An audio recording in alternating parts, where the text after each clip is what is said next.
So we left off, we started talking about what is order. Now, we discussed that order is not what people typically think order. When you start talking about order, it's like, oh, I'm going to organize my closet. I'm going to hire, what's that Japanese lady? She comes and she organizes, right?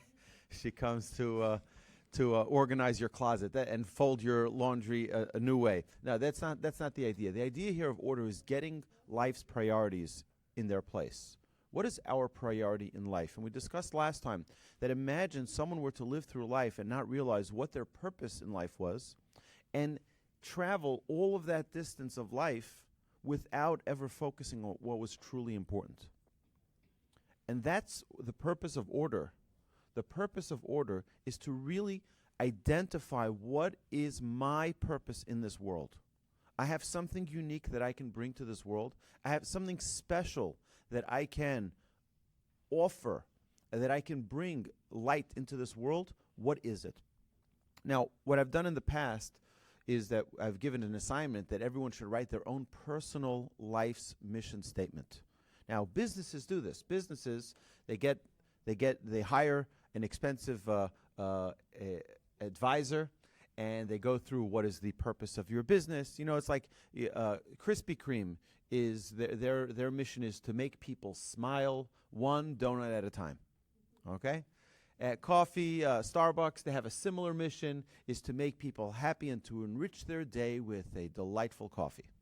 Great. What is your mission? What is our mission? Each as an individual, we need to have a mission statement that we can focus our life on, that every day we wake up and we say, you know what, this is my mission, this is my goal, this is what I want to accomplish today. Yes?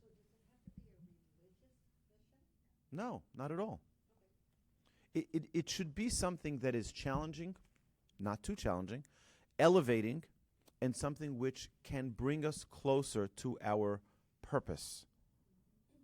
Well, if exercising is important to you, great, so exercise. But I don't know that would be a mission unless someone is really challenged with the lack of exercise, and therefore exercise would be a step in that. But we all know that there are long-term goals. Every business has a long-term goal and short-term goals. It's very important to identify the difference between them. Right? The long-term goal is to do a lot of business. What's the short-term goal? To do a lot of business. That doesn't work. You've got to crystallize the idea. What is it that you want to accomplish? Okay? And now, okay, so we spoke about the structure of the world. The world is structured in a way God created the world with impeccable perfection. Absolute perfection. The sun rises at the exact time, and it sets at the exact time. Imagine one morning, anybody here an early riser? I'm not, so I'll put my hand down, right? But whoever's an early riser, you know exactly what time. You can ask Google, you can ask a Siri or whoever else, what time is sunrise tomorrow morning, and they will tell you at the exact millisecond what time sunrise will be. Imagine sunrise time is coming, and it's still dark outside. And then, at 9 o'clock, finally the sun rises. The whole world would be in chaos, right? So you ask the sun, what happened? He said, I had a little coffee break, took a little time off, and now, I decided, I'm sorry I'm late, There would be absolute chaos in the world. The entire productivity of the world would change if 1 millisecond was off within our world. It is remarkable. So, our sages define seder. You know how many things have to do with order? Seder is order. Okay, so we have our Pesach Seder. We also have another incredible thing called a siddur. Same word. The siddur is our prayer book. It's also an order. Right? We have the Mishnah, which is called Shishas Darim, which is the 6 orders. All of holiness is based on order. Pesach, which is the time where we elevate ourselves from the lowest level to the highest level, we need order. That's why our Seder, our Pesach Seder, is called a Seder. Because in order for a person to grow, we need to have an order. Okay, so that's catching us up from last week. And we discussed how typical weekdays are easier to structure and organize and order, while order during downtime, holidays, vacations, Shabbat, weekends, is more difficult for us to have structure. But those are the days that are considered holy days, right? The holier the day, the more order is required. Let's take this slowly. Of course, there are always exceptions and situations that we haven't anticipated. You know, I've shared the story before, I believe in this class, about my son who was a preemie, and my wife was in the baby was in the NICU, and our whole life turned over. For several months, everything was chaos. But I remember making a commitment at that time to my wife and to my family that our order of life won't change. Circumstances are different. They change all the time. But we need to make sure that the kids are on time on school and they're picked up on time from school. So that's one structure. Now, I also have classes that we're giving in all different places. I said, we're not canceling anything. We need to make sure that we have a structure and an order, even when things are in chaos. Right? And emergencies always come up. Emergencies come up. Urgent situations. That has the potential of removing order in our life. Now, why is it important to have our mission statement? If we have our mission statement, even when we have chaos, we maintain a focus. You understand? It's so critical. If we're able to know what we're here for, to do acts of kindness. Okay, so your schedule is a little off. Okay, but you can still do acts of kindness. Okay? It's critically important. If order is truly instituted in our regular areas of life, we will also succeed in other areas. Okay? So the more we're able to structure our life, our days, with order, with focus, the more we will be able to succeed in all areas of life. A person who does not put the proper order when odd situations arise can lose so much. So my little daughter is Hadassah. She is now 2 years old. And if I were to take her up a staircase, a big staircase, it would be difficult for her to pick up her leg all the way up to take the next steps. I'd have to either carry her up or assist in a way, right? My grandmother, may she live and be well, is in her 90s, deep in her 90s. For her, it would be also very difficult for her to climb up the steps. My son is a 17-year-old teenager. One step is not enough. He'll take like 4 steps at a time, jumping up, right? Steps is very discriminatory.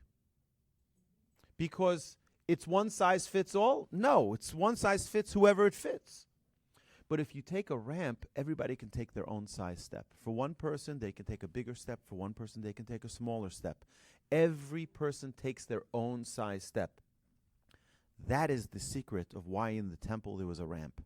Because every time you look at the temple, you'd see this ramp. And what God is telling you, there's no pre-engineered growth in Judaism. You don't have to be like your neighbor, and you don't have to be like your friend, and you don't have to be like anyone else. Be yourself. Take your own size step. There's a ramp there for a reason. Take the step that's right for you. No one is going to tell you what is the right step for you. Oh, you have to take this step. Because, a staircase is pre-engineered. It's 6.5 inches, and that's it. By the way, they did a very interesting study, how the brain works. Do you know that in the subway system in New York, the steps are very steep, right? They're going underground. And what they did is they added a 1/2 inch to one of the steps. A 1/2 inch, that's it. And every person who walked up the step fell. They tripped because their brain is, okay, they take the first step, it's 6.5 inches, 6.5 inches, 6.5, and the brain knows exactly how high the foot needs to go to get to the next step. And then it's suddenly 7 inches, they fall. And they trip because they have that momentum, and it would be off. I say that's the risk of trying to take a step we're not ready for. If I try to grow like my neighbor, hey, my neighbor started giving charity like this, I should do the same. My neighbor started going to synagogue like this, I should do the same. My neighbor started volunteering, I should do the same. Guess what? You may not be ready for that. That may not be your step, and you can trip and fall. We have to be so careful in Judaism that there's no pre-engineered growth. There's no such thing as someone dictating for you, this is what you need to do, this is what you have to do. We all are on a journey. Everybody has a different point A, and everybody has a different point Z. And all of the challenges that we're going to go through, there's no one here in the room, even if you have a twin sister sitting next to you or a twin brother, who is the same. We all have different faces. We all have different fingerprints. We all have different DNA. We all grew up in different homes, and we all have different challenges. That's life. That's the way life should be. God doesn't want us. That's one of the reasons some of the sages comment on why a brother is not allowed to marry a sister. Because God wants new creations. He doesn't want the same thing. There wouldn't be any newness. You want a total stranger boy, total stranger girl, let them fall in love and let them create a new life together, a new world together. You understand? There would be a new existence. And that new existence is a whole new world, a whole new dimension. Even, it's funny because many children carry their traits of their parents. They have a father who has a bad temper, God forbid, right? So the child sometimes can adopt that bad temper. But there are some of the ingredients from the mother that can be put into that child. We see this with Abraham and Isaac. We see and Ishmael. We see this with and Sarah, right? We see this with Isaac, Rebekah, and Jacob and Esau. We see that they had a combination of the different qualities. Each one was uniquely different. It really is incredible. Every person has their own set of challenges. Yes? One, we judge other people because we don't understand their challenges. And we can use challenges as an excuse for our behavior. Okay, so let me address both of those. Judging. So we discussed how dangerous it is to judge other people. Because the Mishnah says a very incredible idea. It says, never judge someone till you're standing in their place. Now, what is the likelihood that you'll ever be standing in someone's place? Never. Because in order to be standing in that place, you have to have the entire history that brought them to that place and the entire future that follows that place. So it's unlikely. So basically what the Mishnah is telling us, don't judge other people. You can't judge them. But the Mishnah doesn't say that. In another place it says, judge people favorably. And if you're already judging, which we do because, we have two sides of our brain, right? They're like the scales. We're always judging.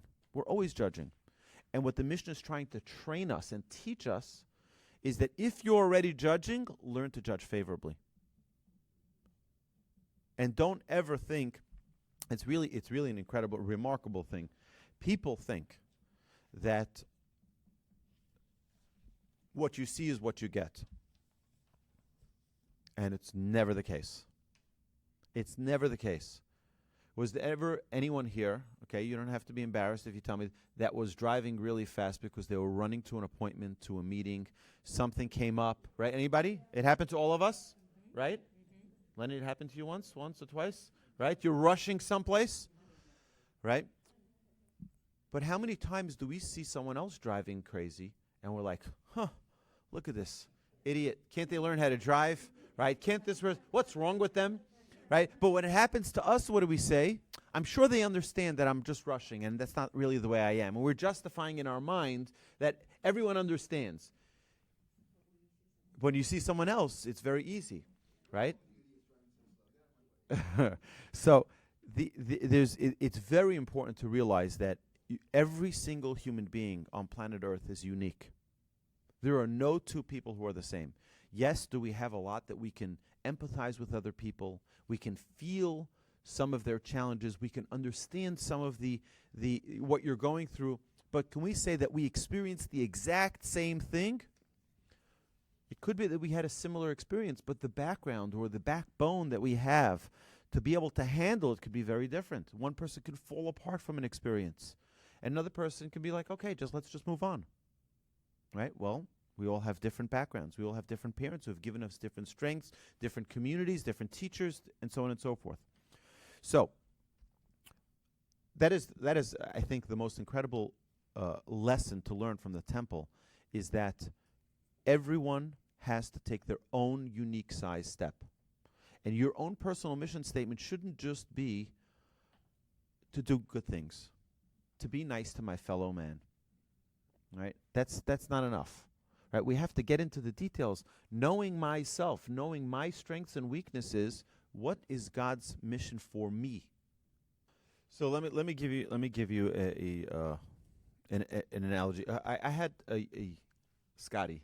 Scotty just made Aliyah, Bobby's son. He just made Aliyah, and I told him, I want you to know something.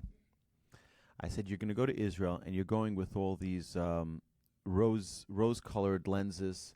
You're expecting for it to be so special and so incredible for you to be in Israel until you have your first interaction with the real Israeli. And then you're like, why can't people just be nice? Right? Why do they have to be so aggressive? Why do they have to be so impatient? What is going on here? Why are they honking their horn constantly? Why are they yelling and screaming at each other? What is going on here? It's craziness. Let me go back to Houston where people are calm and people are relaxed. And so I said, let me explain something to you, okay? I said, have you ever woken up in the morning and realized that your neighbor has his AK-47 aimed at your doorstep? No. Anybody here slept like that? Anybody woke up like that? You see your neighbor aiming his AR-15 at you? No. Did anybody wake up once in the morning and see that all of the neighboring counties have rockets facing your doorstep? No. But guess what? In Israel, that's a reality every single day. You think you're not going to be a little meshuggah? Right? Just a little? Right? Just a little tense? Right? And this morning, I don't know if you saw in the news that there were rockets being yes, towards Ashkelon, towards Sderot. I mean, this is a crazy reality that children grow up in, and we're coming there as visitors from the United States, and we're like, hey, why aren't people more relaxed? It's like that's the reality of living in Israel, right? Now, again, we have to realize that there is a very different world that is different, by the way, from state to state. You look at this, one of the fascinating things that you see in this election cycle that we're going through, you see it every time, is that what the issues that you have in New York are very different than the issues you have in Detroit. And the issues that you have in Detroit are very different than the issues you have in Kansas, or in Texas, or in California, or in Wyoming, right? So you have very, very different realities in different places. While we want to say, yes, we're all human beings, we all have basic needs, we need to eat, we need to drink, right? We all want to have a connection with other human beings. We desire happiness. That's true. In almost every culture, that's true. But the way in which we get there is very different. The journey is a different journey. The challenges that we face are different challenges, right? I'll give you an example. There are people here in Houston, Texas, who can complain, you know something, it's so difficult, the having a job and going through traffic to your work, and you have all of these challenges, and you have someone else from New Zealand or from someplace else look at you and say, are you crazy? This is a piece of cake, right? This is nothing compared to what I have to go through, right, in my country, right? So, yes, while life is an experience that could be identified with similar experiences around the world, it's very different. I don't know if you've ever been to Moscow. It's not the same. Okay, I've been to Moscow. You go to Lukashenko's Minsk. I was there. It's communist. It's communist. It's unbelievable poverty. It's unbelievable poverty. And then I went with a couple of friends. We went to the bowling alley, and you saw Bentleys and Rolls Royce and Mercedes and everything. That's you don't have a middle class in Belarus. You have the super duper upper class, and then you have people who are starving. That's it. Those are the two. So there are different places, different challenges that every single individual faces. Everything is about balance in Judaism. It's very good to be kind, but if you're too kind, you're going to starve to death, right? It's very good to be healthy, but if you're always exercising, right, there are other challenges that come with it. I mean, you understand? A person has to have a balance in their life, and that I would think that's the answer that appropriately answer to your question of, yes, it's true. We need to help other people, and we need to do whatever we can. Right, I was talking to a group of high school students back when the whole with the earthquake that happened in Haiti, right? So I said to the students, I said, this was if I remember correctly, this is in HSPVA. We had a group there that we were running for the high school students there. So I said, what can we do here? Here we are sitting in Houston, Texas. We weren't affected at all. Right? We can go to Walgreens and donate $10 to the American Red Cross, and then they'll probably squander it with some fraudulent. Okay. What are we going to do? What can we do for them? There's really nothing we can do, except we can think about them, we can pray for them, and I'm not just saying people today tweet when something happens. You're in our thoughts and prayers. No, not thoughts and prayers. Like really put it into your consciousness. Feeling someone. Imagine the feeling of not having a home anymore. Imagine the feeling of when it rains, you don't have a roof over your head. Right? That would be a terrible experience. Think about that for a second. Feel their pain. That is a way of connecting with those people. Right? Can I actually do something? Maybe I can give $10. If it'll ever get to them, fine, great. So that's one step. And that's an easy one. I feel it's very disingenuous. I believe it because it's sort of, they ask you, do you want to add $10 for the Haiti fund? And you're like, I can't be so, disconnected. And so it's like, let me quiet down my conscience here. I'll give $10 and now I'm done. Okay? I'm done. I did my share, right? And that's it. And I quieted my conscience and I move on. The Israelis were amazing. Zaka was incredible. And 100%. And that's why we have to seek out worthy causes. My sister and brother-in-law lost a child. And they wanted to do something special because they felt that the first responders were really so incredible. They came, it was I don't know what you call it. It's just a sudden death, right? And their child was perfectly healthy, 8 months old. And really, really tragic. So they decided they wanted to do something in his memory. So they embarked on a mission to buy a new vehicle for Zaka, right? And it really was very, very special. And they did that. But Zaka is the first responders in all terrorist attacks. The one with the light green vests. The yellow green vests, you see them picking up, the remains of the, and it's not a glamorous job. But it's really people who are dedicated, and so it's like they work with the United Hatzalah first responders. It really is an incredible team of people. People who are dedicated to doing selfless acts. Right? No one wants to go to pick up, pieces of a disaster. And they do it lovingly, caringly, responsibly, and ethically. So it really is a special, special organization.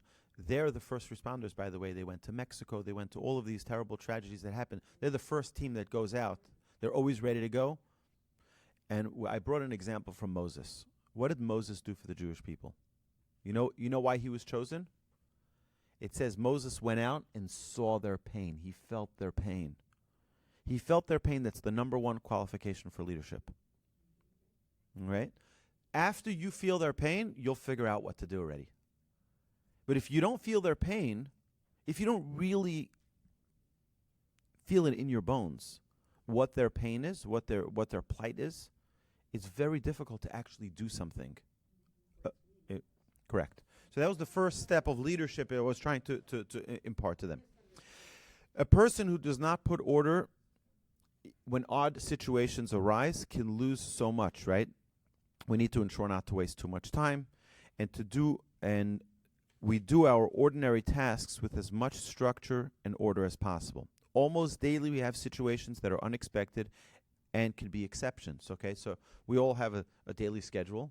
We all have the time we want to wake up, the time we eat breakfast, hopefully, and et cetera, et cetera. From there, our day begins.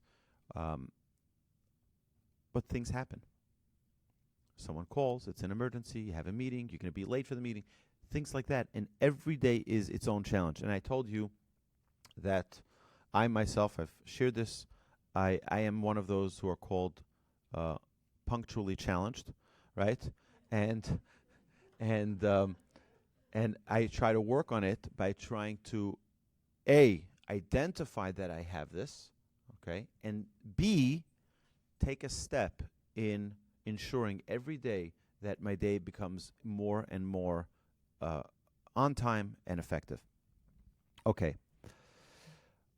Two important spiritual functions to help with order. So it's very interesting that God already assisted us with. Okay. So we have like this. We have prayer. We have instituted prayers 3 times a day. And what that is, a set time, a set place, a set prayer. Right? So even if you have a complicated morning, you can reset it with the afternoon prayer. You have a complicated afternoon, you can reset it with an evening prayer. Right? It's a time and structure. Not only that, our sages tell us that a person should pray in the same place because God awaits you in your place. He awaits your prayer. So whether you pray at home, whether you pray at synagogue, you should have it's called a makom kavua, a set place for your prayer. Because God loves your prayer so much, He comes and He waits for you in your place. And if you're praying in the other side, He's like, 1 second, I thought you were here. You go, right? Obviously, God loves our prayer wherever it is, right? Wherever it is. But there's something special and unique to having a set order to our prayers. And one of the steady things that our sages tell us is that a person should have a set time for study every day. Even if it's just 5 minutes, 10 minutes, 1 minute, a person should have a set time. Kviat itim l'Torah. It says a person should always have a set time for learning.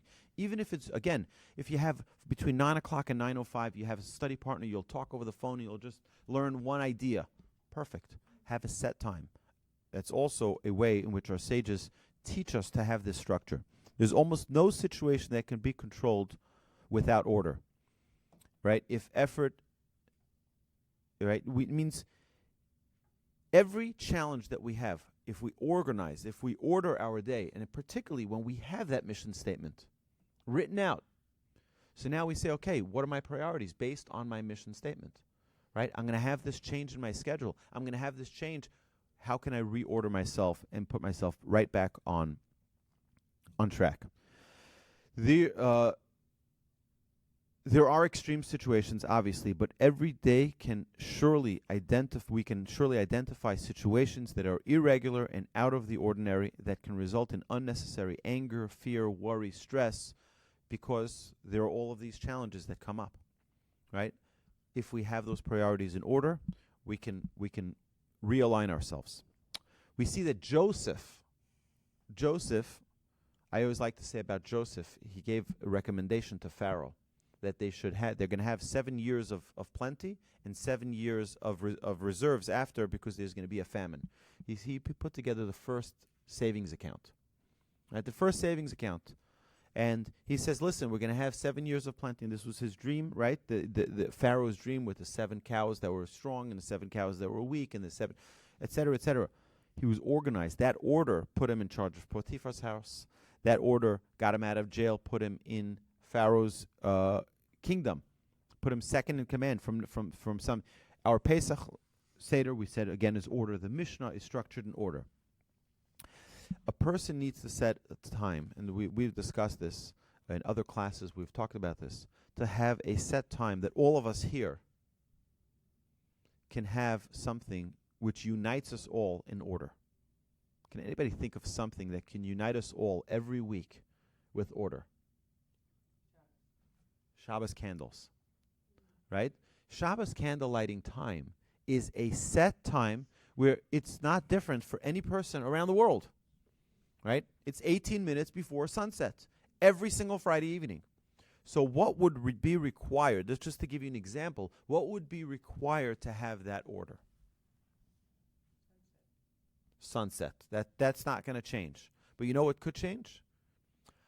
If I don't have my candles set up. If when time comes I don't have my matches there. If I'm not in the right place, right? You understand there are circumstances that can come up. So what do you need to do? You need to prepare. I already prepared, right? One of the things I like to do is to prepare the Shabbos candles for next Shabbos, right after Shabbos. So last night already, I prepared next Shabbos' candles. Right? I prepared for my wife. It's all set and ready to go. Ready from yesterday evening. After Shabbos, it's already set. Okay? The idea that I don't want to be in a situation where it's like last minute, hey, we got to set the candles. It hasn't, right? So I know that it's all there and it's all structured. Oh yeah, gotcha covered. My grandfather was a great man. He actually, I have over here translated a couple of chapters from his book on order, and it really it's remarkable how he worked on this trait of order so diligently. To always have a structure. My father would tell me that when he would wake up in the morning as a little child, now they had a very, very small apartment, and he would sleep in what was the dining room, the living room, the study, and my grandfather was writing this book, right? He was writing while my father was a little child. My father said he would wake up to a barrage of typing on the typewriter, and then there would be silence. Total silence. And then a few minutes later, another barrage of typing on the typewriter. And my grandfather would process everything in his mind, organize it, and then type it out. So later on in the 80s, when word processors became more popular, my father said to my grandfather, "Why don't I get you a word processor so you don't have to use an ancient typewriter?" She says, "What would I use that for?" He says, "Like this, you can move paragraphs up and down, and you can change things." He says, "I've never needed to change he never needed to change a single thing he wrote." Right? It's absolutely remarkable. Never needed to change it. And I'll tell you why. Order. He had order in his mind, and he structured order in every area of his life. Okay, so that he thinks things through. I would come to my grandfather. Many people think that you ask a question to someone today on Facebook or on WhatsApp or on a text, and that you need to spit out an answer like a vending machine. You put in 2 quarters, boom, you pop out your soda, right? And that's the way, like, you ask a rabbi a question, and boom, he's supposed to, pop out an answer. So I tell my students, I teach in the girls' school, the girls' high school, and sometimes the students will ask me a question, and I don't respond. I'll respond 2 hours later, 3 hours later, a day later, 2 days later. They're like, "Are you ignoring my message?" I'm like, "No, I'm thinking about your question, and I will give you, hopefully, a well-baked answer." So I remember I asked my grandfather a question, and I was like, "No, what's the answer?" He says, "Come back to me in a week or two, and I'll have an answer for you." And I came back a week or two later, and he gave me an answer that was so crystal clear, that was so thought through. And sometimes it could be big, important life questions. You want a rabbi to just spit out an answer? Or you want someone to process it, to think it through, to see through the challenges that would be on all sides. The problem is we're in a world of instant, where everything is like, okay, I'm not going to trigger my phone, but turn on the lights, turn off the lights. Everything has to be instant, right? Right? You go to Starbucks, you have to wait for more than a minute. I can't believe it. The service here is terrible. Right? It's like, right? Why do I have to wait for my coffee? Everything is instant, right? Think things through. We have to be deliberate in what we do. Be thorough in what we do. And by the way,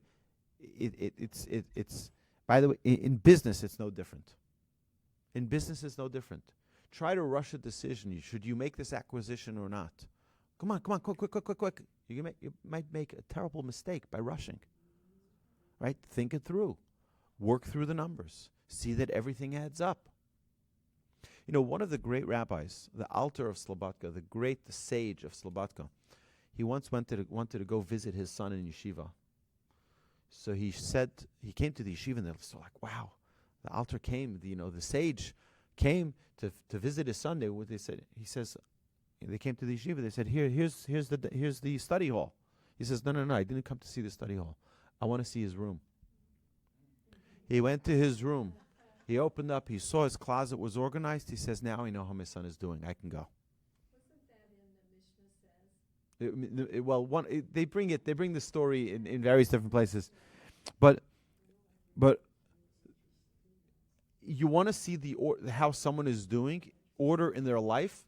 I have a very close friend, a study partner I learned with. He just sold his company, and I remember the first time we had a real exchange. So we were learning for a while. I was very young then. I was 28 years old, and I remember he commented to me, and he says, look at you. You come here without a tie, right?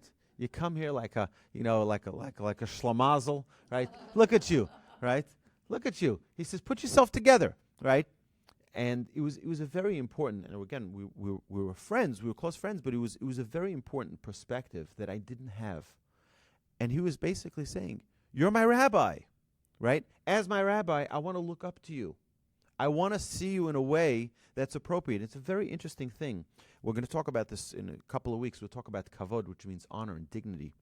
Is that many people don't understand. You ever see, I'm just give an example because I know that you'll be able to understand this, right? We'll all be able to understand this. You ever see a priest, right? They have this white collar, right? They're walking in a very proper way. Imagine you see a priest standing at the street corner with his leg up on the back, leaning back against the wall, reading a paper, smoking a cigarette, right? Would you say that's a little bit an odd image, right? Why?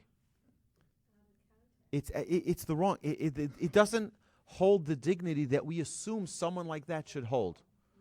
And why would it be any different for a rabbi? Why is it okay for a rabbi, potentially, I'm not saying that there is, but for a rabbi to be walking around in shorts and flip-flops in front of his congregants, right?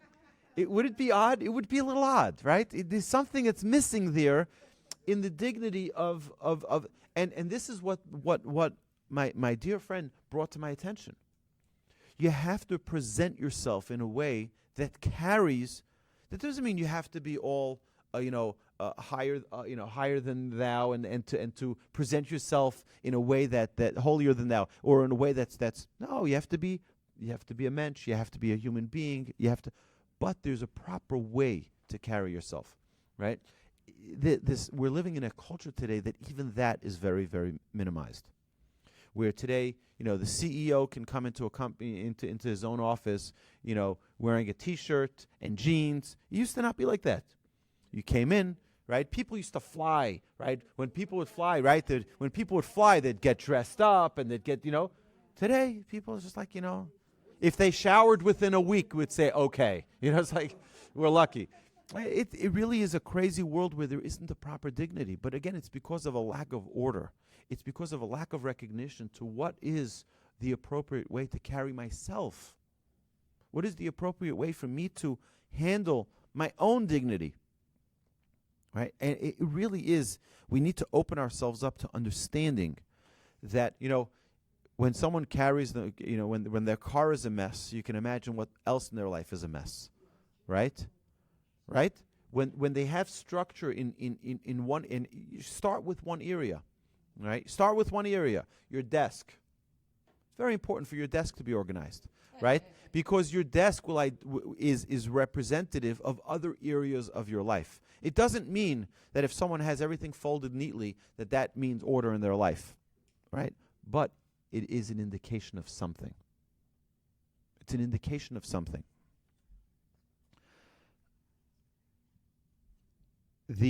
Our sages tell us that order attests to will. When someone has a will power, they want to accomplish something, they figure out an order of how to get there. The order that we have in this world attests to the will of the Almighty. The Almighty's will is that there should be structure, that there should be, there's, again, like we said, a sunrise and a sunset. There is the galaxies that are exact in every millisecond of the way they circle around, they orbit around the Earth, the way they are properly placed, each in their right place. It is so important for us to understand that our own world, our own personal lives, we have our own orbit. Things need to be in their proper place, in their proper time. Things need to have their appropriate focus. Order is also the key to any spiritual growth. A person can't grow spiritually in chaos. It's impossible. We have to have order in our day, right? Order in our life. What do I want to accomplish? What do I want to accomplish? We have to answer that. Where do I want to go? What can I already accomplish from the skills, the abilities that I already possess? All right? It's always the question that's asked. So let's say someone says, I want to be more charitable. Right? In what way can I already do that right now? Well, you know what? I have some free time. Maybe I can call up the Jewish Family Service and volunteer my time. Maybe I can donate some time to the 7 Acres. Maybe I can donate my time to the Federation. Maybe I can do something with the time that I already have. But if a person doesn't identify what they want to accomplish, right, they're certainly not going to get to when they can accomplish that or how they can accomplish it. Right? It's very important for a person to always have a knowledge of what you want to accomplish, where you want to go, and what can I already do with what I have. Yes, absolutely. A person needs to. If a person has a desire to do something, it's likely that's part of their tchunot, part of their traits that they need to accomplish. By the way, there's something called kedusha, right? There's kedusha of order. Right? Right? It's very important. When we say kadosh, kadosh, kadosh, you know what that's called? It's called the holiness of order. Right? Very structured. Okay. So, my friends, I hope we have some thought for this week going forward, and to be inspired to hopefully change and grow this coming week in a whole new way. And I look forward to seeing all y'all next week. Have a terrific week. Have an orderly week.